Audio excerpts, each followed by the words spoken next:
It is 5:53 p.m. on Saturday, April 26th. It is a bit earlier than I normally would do. It's because I actually was motivated to do homework at a reasonable hour, so now I can go back and relax for the rest of the night. Well, not really relax, because I do technically have to write a little bit more on my essay, but I can really just do that in my room, and I'm totally fine with doing that. So, now that I actually have time, I can,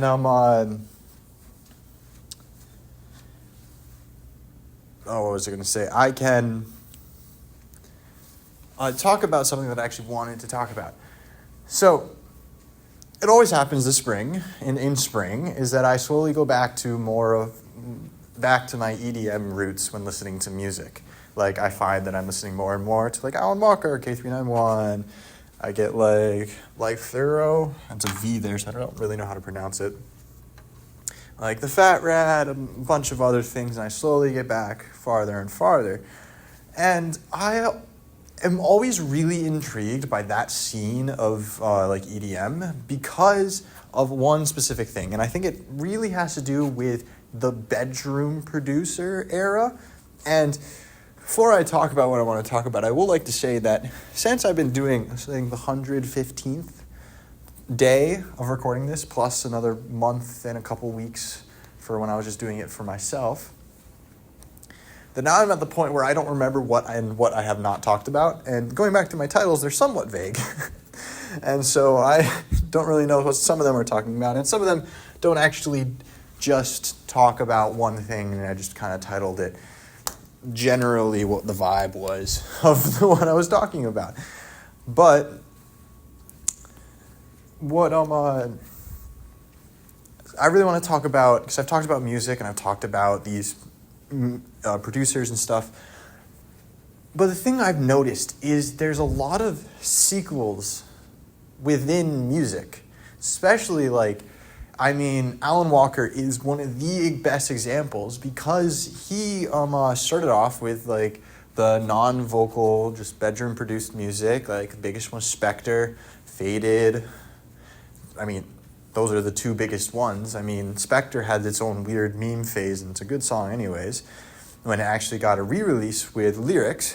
But Faded is arguably the most popular EDM song of all time, probably the most streamed EDM song of all time. I think it's like 3.4 billion views on YouTube, and that is a lot. That is an extreme amount. And 2015, it's 10 years ago, and that really, it's a long time, but I mean, 2020 was up to 1.1 billion, 1.2 billion. It's extremely, extremely popular. But people don't really realize that it's a sequel song. It's a remake of sorts. Because the original Faded is just essentially the background tracking to the new Faded. Actually, I think it's really just called Fade. And I would say that when Alan Walker does a really good job when doing sequels and stuff and remakes, that they're mostly better. There's some charm to Spectre and Fade, but my God, Faded is very, very good song, very emotionally driven. I love the slower tempo of it. But I mean, he also does other things like the Spectre, but he has other songs that are genuinely just sequels. Like there's Alone Part 2. There's an artist that I really like. I don't listen to them as much anymore just because I've moved away from more of their style of music, but Electronomia has Sky High, which is probably one of the most famous for him and the most really well-known NCS, no copyright sound song, which Faded was also. And it's a classic background music song. So the guy, I think it's a guy, I was continue calling him they made a sequel, Sky High Part 2, which does the music in a separate way but has odes to the previous melodies. And it's a different type of hitting song. It's a little bit darker, I guess. That's kind of how the vibe that I pick up on it. But it's really interesting that they do these, and music doesn't really do it. I understand there are, especially within the rap scene, there's a lot more album part 2, song part 2s, and I don't really know if that is comparable to what this EDM kind of style does.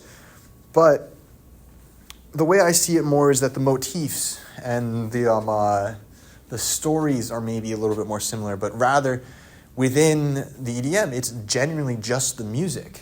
Because, I mean, EDM is more focused on the music, while rap is more focused on the lyrics. And it's just so weird, because every so often you'll, like, listen to a song, and I've listened to a lot of, like, really older songs, like the beginnings of a lot of these DJs and EDM producers. And when I was really young, maybe when I was, like, 9 or 10. And, like, I'll listen to a song called, like, End of Time, which is a song from Alan Walker and K391, and I'm listening to it, and it gets to the chorus, and I'm like, oh my gosh, that's the same chorus of this other song, so far away. Like, there's another one by K319, Lonely World, which is a remake of, I think, Summertime by K391, and I find it so interesting that they do it, because there's not really a music scene that does that or really has the ability to do that, I guess, I would say. Because, I mean, you look at Ava Max when all of her sampling, I guess it's technically a remake, but people don't generally remake their own songs. It's always somebody else's, it's a sample. Like, it's a sample. You're bringing it from outside sources back in. But, EDM can do it in a special way because the roots of the song are kind of obscure and are pretty much a different style entirely from maybe what the remake is. Because back in the day when you just wanted to release music and have fun, you can just make music. You didn't have to put lyrics, and it would be fun on YouTube and have a bunch of things. But now, if you're trying to release music, you kind of want it to be a little bit popular, I think. And, I mean, lyrics is a big component of making popular music. And so when they do these remakes, it adds a component that more people who don't really maybe listen to EDM as much are like, yeah, that's a good song. That actually has some things that are pretty normal, goes with the same conventions. But then it has that nostalgia kind of like tickle in the back of the brain for the people that have been listening to a really long time to be like, oh my gosh, that's so cool. This melody's from here. I can hear it. The melody from the lyrics is the actual like bass line of this. Like, it's really, really cool, and it's something that only they do. I'm not saying that they should do it all the time, because I kind of, in some ways, feel like it's a little bit of a knockoff, but there's like one of my favorites of this sequel type is Electrolyte. Electrolyte is Symbolism. And the first Symbolism came out really long time ago. I say really long time ago, I probably mean like 2010, 2015. Long enough ago that it was more than half my lifetime. But you can tell that it's aged, it's a little bit, but then I keep saying he, I have no idea who these people are, but Electrolyte released Symbolism Part 2. And it instead of following the same melody, it followed the same motif of how the music was structured. And I think this is a really unique way where it has a bass melody for more of, like, I would say, the chorusy parts. It's kind of hard to articulate the structure of the songs without words, but let's say the verses part has the same, like, one melody structure. Maybe every so often it'll have like an A and a B, and then they'll stack on top of each other, which I think is really cool. And they also do this really fun thing with the piano where it's very loud and hard hitting on the outsides, and then on top of it, it's a very soft but yet loud piano playing. Like Porter Robinson does this all the time. I think Something Comforting is one of my favorite examples of it, where everything is loud and energetic, and then yet on top you can still hear very soft piano. And Electrolyte does it in these songs, and I just find that really cool. But then during the quote-unquote choruses, there is a melody to follow through. But kind of each quote of notes, each little group of notes, is a different sound.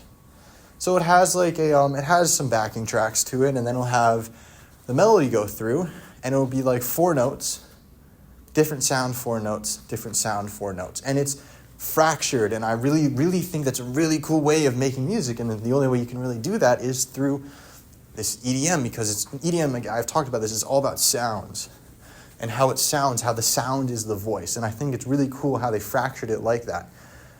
And then in Symbolism Part 2, same thing. It had the same structure but different melodies. And then Symbolism Part 3 was a unique, just kind of wrapping it all up, whereas instead of just going back on the formula and then doing something more melody, it kind of wrapped together all the other past melodies from the past 2 songs and put it into one. And it was kind of like a symbolic moment for the artist, that it was wrapping up a part of history that they had, that it was one of his most popular songs. It was a big part of his musical history, and he wanted to wrap it up. And I find that it's so symbolic, but it's such a cool way to do it. And again, it's something only that EDM can do. I don't want to say that they should do it all the time, but it's really fun every so often to be listening to a song and be like, oh, that's that, or like, oh, this is like really cool because it references this song. And really only EDM artists can do that in good faith. Because pop right now still even has the problem of being generic by itself. So if they try and sample their own music and reference it pretty heavily, they'll just be kind of cheap. But because you can be so transformative from the roots of these EDM producers to a more pop adjacent EDM song, it's a really cool transition. And I don't know why, but in the spring, I always come back to those, because maybe spring just feels nostalgic or something. But I find those really cool, and while they may not be like the best songs of all time, like End of Time is great, but still the musical chorus feels a little dated. But I love it that it's a little bit dated. It feels like, again, it tickles that nostalgia part in my brain. Like when I listen to Spectre was the first EDM song I have ever listened to.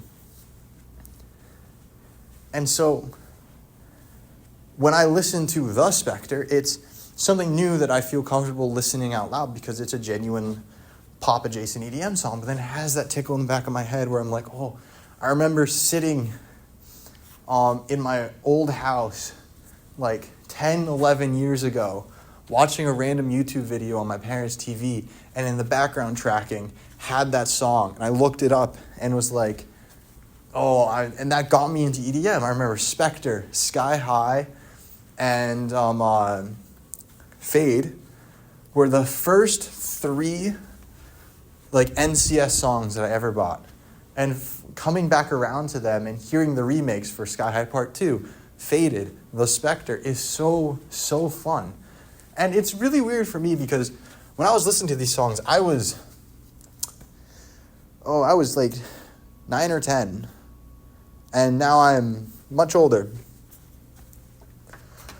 And to me, it's nostalgic, but I can't even imagine what it would be for somebody older than me, who got into this music during more of their, probably where I'm aged right now. And because now I have a bigger appreciation for music, and back then I was just like, oh, it sounds cool. And I would be wondering like how it would feel to somebody older.